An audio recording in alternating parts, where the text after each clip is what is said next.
Brothers and sisters, I come to you with a heavy burden in my spirit, for the Lord has shown me something alarming. The enemy has crept into the house of God, not with horns, not with fire, but with music. Yes, music. Songs that sound holy, songs that sound innocent, songs that even carry the name of Jesus, yet their roots are poisoned. The Spirit of God warns us in 2 Corinthians 11:14, for Satan himself transforms into an angel of light. That means the devil doesn't always come dressed in darkness. Sometimes he comes disguised as worship. And today, in churches across the world, Christians are lifting their voices to melodies and lyrics that heaven has not written, but hell has inspired. Wake up, church! This is not a small matter. Worship is not entertainment. Worship is spiritual warfare. What you sing shapes what you believe. What you believe shapes how you live. And when the devil writes the song and the church sings it, the trap is already set. What I am about to reveal in this message may shock you. It may disturb you. But it is necessary for your soul, for your family, for your eternity. Do not turn away. Do not harden your heart, because the songs you sing may be the very chains that are binding you. And in the next moments, I will show you how. Brothers and sisters, hear me clearly. Worship was never meant for man, never meant for the world, never meant for entertainment. It was created for God alone. The Bible says in Isaiah 4:3-21, the people I formed for myself that they may proclaim my praise. Do you see it? You and I were created for one purpose above all else, to glorify the living God. From the very beginning, worship was holy. When Adam walked in the cool of the garden, his very breath was worship. When Israel crossed the Red Sea, their first response was not to build monuments, but to sing songs of praise to the God who delivered them. When David danced before the Lord with all his might, it was not for show, not for applause, but because his heart overflowed with love for the Almighty. Worship was created for God alone. But here is the tragedy of our time. What God created for himself, Satan has hijacked for himself. The devil knows that worship is powerful. He knows that music is a gateway to the soul. He knows that what you sing shapes what you believe, and what you believe shapes how you live. And so, he has crept into the church, not by silencing worship, but by corrupting it. Think about this. Satan was once in charge of worship in heaven. Ezekiel 28 describes him as the anointed cherub, adorned with instruments built into his very being. But pride entered his heart. He wanted the worship that belonged only to God. He fell, but his desire for worship never died. Today he still longs for what is not his. He still craves the songs that belong only to the Lord. And tragically, many churches are handing it to him, unknowingly but willingly. How? By turning worship into entertainment, by shifting the focus from God to man, by replacing songs that exalt the holiness of God with songs that exalt our feelings. Brothers and sisters, worship is not about how a song makes you feel. It is about how it honors Him. Worship is not about your emotions. It is about His glory. Worship is not about the beat, the stage, or the lights. It is about the throne of heaven. Yet in churches across the world, we see a dangerous trend. Lyrics that once proclaimed God's greatness now center on human experience. Instead of declaring His majesty, they declare our moods. Instead of calling us to repentance, they call us to self-comfort. And while the melodies may sound beautiful, the question we must ask is, who is being glorified, God or man? The devil is clever. He will not hand the church songs that are openly evil. No, he will disguise them. He will wrap half-truths in catchy choruses. He will use emotions to bypass discernment. He will make worship feel good, but strip it of truth. And when the church begins to sing songs that glorify self instead of God, Satan smiles, because worship that does not glorify God glorifies Him by default. Remember when Jesus was tempted in the wilderness, the devil showed Him the kingdoms of the world and said, All these I will give you if you fall down and worship me. And Jesus replied, it is written, worship the Lord your God and serve him only. So Matthew 47:3, worship belongs to God alone, period. Anything else is idolatry. So I ask you today, brothers and sisters, what are you singing? Do the songs on your lips glorify God or entertain man? Do they exalt his holiness, his majesty, his sacrifice? Or do they focus on your feelings, your desires, your comfort? Because worship that is about us is not worship at all. It is idolatry wrapped in melody. Understand this: true worship transforms. When you worship God in spirit and in truth, chains break, hearts soften, demons flee, and heaven touches earth. But false worship corrupts. When you sing the devil's songs, even inside a church, you invite deception, bondage, and darkness. That is why the Bible warns us in John 4:23-24, the hour is coming and now is when the true worshipers will worship the Father in spirit and truth, for the Father is seeking such to worship him. God is spirit, and those who worship him must worship in spirit and truth. Do not be deceived, church. God is not impressed by the size of the choir, the skill of the musicians, or the production on the stage. He looks at the heart, and a heart that truly worships will always exalt him and him alone. Brothers and sisters, I plead with you, return worship to its rightful place. Examine the songs you sing. Ask yourself, does this song glorify God's holiness, or does it glorify me? Does it exalt his word, or does it twist it? Does it lift my eyes to heaven, or does it keep me focused on myself? Because at the end of the day, worship was created for God alone. He will not share his glory with another, not with idols, not with celebrities, not with self, and certainly not with Satan. Wake up, church. Guard the songs you allow in the house of God. Protect the purity of worship, for the rapture draws near, and when the trumpet sounds, only those who have given their praise fully to the Lamb will rise with him. Worship was created for God alone. Let us give him what is rightfully his. Brothers and sisters, listen carefully, because this is one of the devil's most dangerous tactics. Satan does not always come roaring like a lion. Many times he comes whispering like a serpent. He does not always destroy worship with open blasphemy. Sometimes he corrupts it with subtle lyrics. The word of God warns us in 2 Corinthians 11:4, Satan himself masquerades as an angel of light. Do you understand? He disguises, he hides, he twists truth just enough to sound right but lead you wrong. And this is exactly how he has infiltrated the songs of the church. Once upon a time, the songs sung in church were filled with scripture. Hymns declared the cross, the blood, the resurrection, the holiness of God. They called sinners to repentance and saints to holiness. But today, many songs, subtle, sweet, emotional, have become the very tools the enemy uses to distract believers from the truth. How does Satan do it? Through lyrics that sound biblical, but are empty of power. Lyrics that make you feel good, but do not glorify God.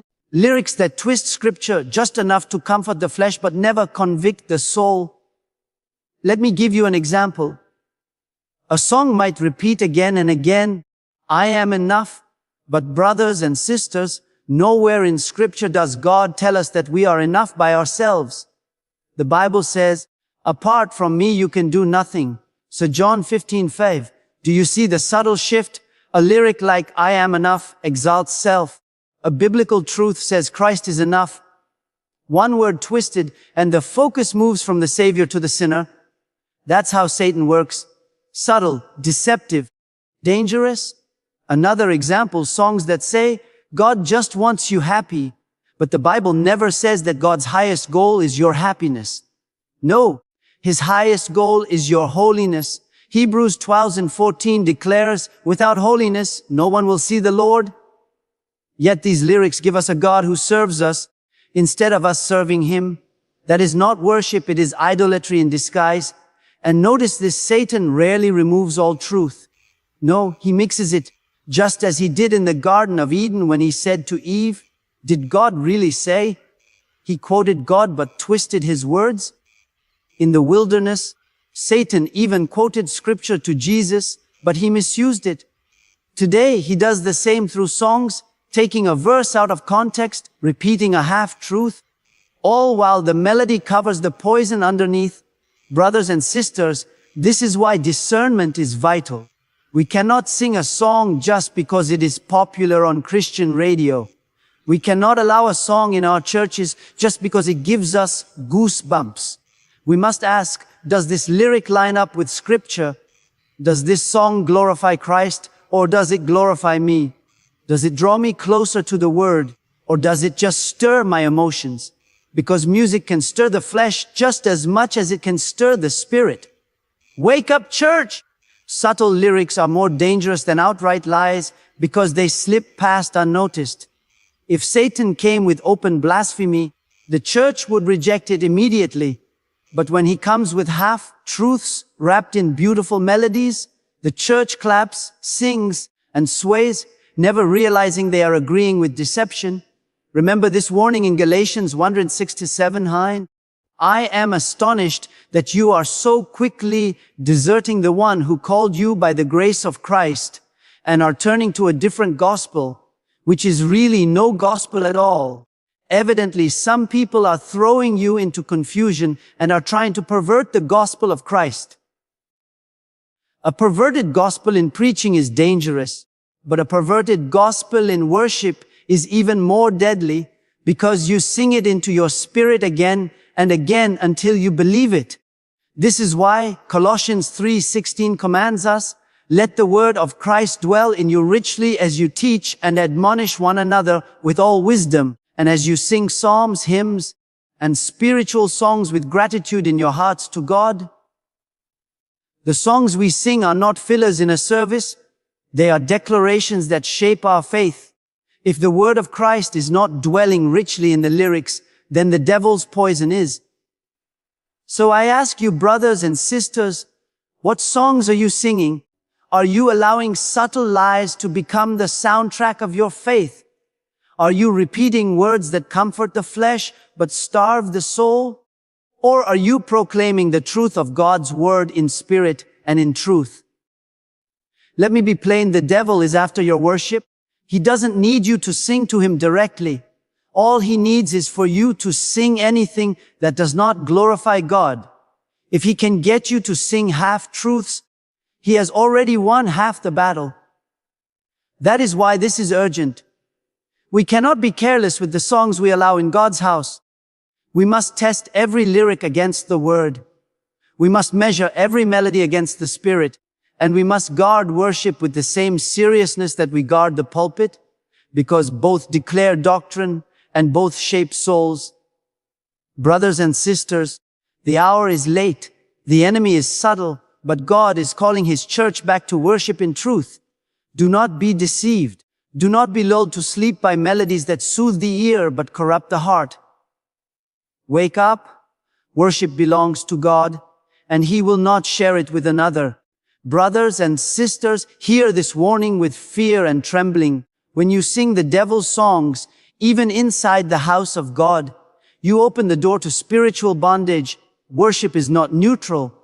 Every word sung, every melody lifted, every lyric declared, it carries spiritual weight. Either it glorifies God and brings freedom, or it glorifies Satan and brings chains. There is no middle ground. The Bible is clear in Proverbs 18:1. Death and life are in the power of the tongue, and those who love it will eat its fruit. What you speak, what you declare, what you sing, it produces fruit in your life. And so, when Christians sing songs that do not honor God, when they repeat lyrics that exalt self or twist scripture, they are not just singing, they are prophesying over their own lives. And those words invite either heaven or hell into their spirit. Think about Paul and Silas in Acts 16. They were beaten, chained, and locked in a prison cell. But at midnight, they prayed and sang hymns to God. And what happened? The prison shook, the chains fell off, and the doors opened. Why? Because true worship invites freedom. Now flip that truth If true worship breaks chains, then false worship forges chains. When you sing the devil's songs, you are not breaking bondage. You are inviting it. This is why so many Christians feel heavy even after leaving church. They wonder, why do I feel oppressed?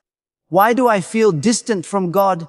The answer may be this, because they spent time singing songs that glorified self, entertained the flesh, and left no room for the Spirit of God. Instead of chains breaking, chains were tightening. Instead of freedom, they walked deeper into bondage. Brothers and sisters, never forget Lucifer was once heaven's worship leader. Music is his weapon. He knows its power because it was once his assignment, and he now uses that same weapon to enslave God's people. He knows that when you sing lies, you begin to believe lies. When you repeat deception in melody, it sinks into your spirit. And once you believe lies about God, about yourself, about salvation, you are in bondage. Let me make this clear. Bondage does not always look like visible chains. Sometimes it looks like depression that will not lift. Sometimes it looks like addiction that you cannot shake. Sometimes it looks like confusion in your faith. Sometimes it looks like apathy in your heart. Why? Because the songs you sing matter. When they glorify Satan, even subtly, they invite his presence. And where Satan is present, bondage follows. This is why Jesus said in John 18:32, "You shall know the truth, and the truth shall make you free." Truth in lyrics brings freedom. Lies in lyrics bring bondage. It is that simple. Do you see now why Satan wants the church to sing his songs? He doesn't need you to renounce Christ openly. He doesn't need you to stop attending church. All he needs is to get you to sing songs that glorify something other than God. Because the moment you do, you unknowingly enter into agreement with him. And agreement with Satan is a spiritual contract, a contract of bondage. Wake up, church! This is not about music style. This is not about preference. This is about the spirit behind the song. A song with a beautiful melody, but a corrupted message is still poison. You wouldn't drink a glass of water with one drop of deadly toxin in it, would you? Then, why would you sing a song with one drop of Satan's deception in it? Brothers and sisters, the hour is urgent. Satan's songs are everywhere, on the radio, in the culture, and yes, even in some churches. But you must guard your heart. You must protect your worship, because every time you sing, you are either building an altar to the living God or building a prison for your own soul. Do not be deceived. Singing the devil's song will never satisfy your spirit. It will only enslave it. Only songs that glorify Christ can bring life, peace, and freedom. As 2 Corinthians 3:17 says, "Where the Spirit of the Lord is, there is freedom." If your worship does not bring freedom, you must ask, whose spirit is in it? So I plead with you, beloved, choose wisely the songs you sing. Let your lips declare only the truth of God's word. Let your worship exalt only the name of Jesus, for he alone breaks chains. He alone delivers. He alone saves. And he alone is worthy of every song. Do not sing the devil's song. Do not invite bondage into your life. Lift your voice to the Lord. Worship him in spirit and in truth, and you will know the freedom that only Christ can give. Brothers and sisters, the word of God calls the church the bride of Christ.